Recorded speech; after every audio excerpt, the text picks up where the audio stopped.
whereas I think that the premium channels, because they're doing co-productions and they factor in, you know, what they can earn either directly or indirectly from these co-productions in or obviously with a podcast like the BBC. I think that gives it quite a different context. So I think there's perhaps a slightly bigger awareness amongst these basically American media executives that they have an international audience. Yeah, I certainly for HBO, and they do well overseas.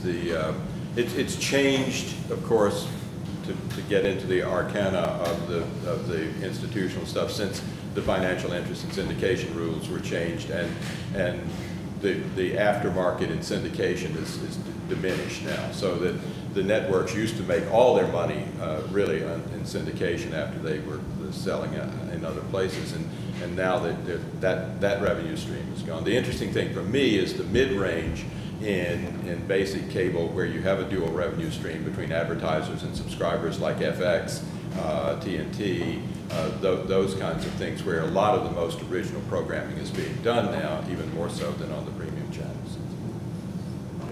I want to comment on Lynn's question as I've thought about it more, about whether the religious nature of the shows caused the failure or that sort of thing. It is interesting, I think, given John's comments, that if HBO is appealing to a certain kind of elite viewer, whether these shows are also appealing to those who are maybe most removed from institutionalized religion. So that sort of the white urban intellectual is probably the least religious in a formal sense of any subgroup in America at this point.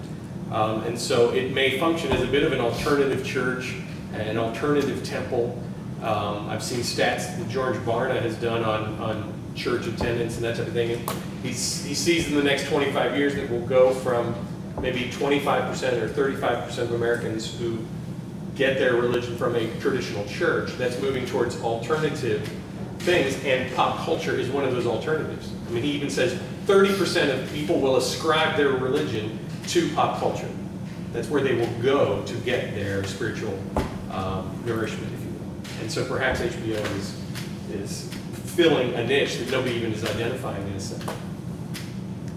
Adele, I think that it's important, you know, when we're thinking about audiences and who the audiences are, that not everybody, I'm just speaking now about Sopranos, I guess, but I'm sure it's true of the other shows as well. Not everybody encounters these shows because they subscribe to or watch HBO.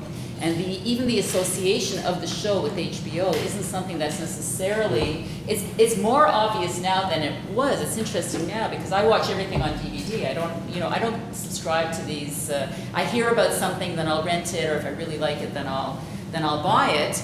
And others do the same. And so we're not watching on a week-by-week basis. We're renting the stuff or buying the stuff and gulping it down whole, show after show after show over the Christmas break or over some other period of time. And that's a very different experience. What I've noticed recently is, for example, when I watched Rome, which I also never watched when it was on television, that now it's packaged with this whole promo for other HBO shows. But at least my version of The Sopranos doesn't have that. And so it's only more recently that I realized, oh yes, maybe this is like, maybe one could look at these shows all together and say something about HBO, but it wasn't part of my original experience of it. So, and then now also YouTube and other kinds of ways of getting at this material, I think makes it difficult to make generalizations about who the audience is and how that relates to marketing strategy or anything at all on the part of the channels. It makes it difficult to say, well, this show has such low ratings that, which obviously means, well, people aren't watching it. Exactly, you can't judge that at all. Yeah. How do you even know? You know, and so the impact factor as well to judge all that. Well, we've gone from God to marketing. Sarah Benet White should be here to join us. I invite you all to have lunch with us, stay in the room, take a walk, but definitely come back at 1:15 for our next panel. Thank you. And thank you all so much.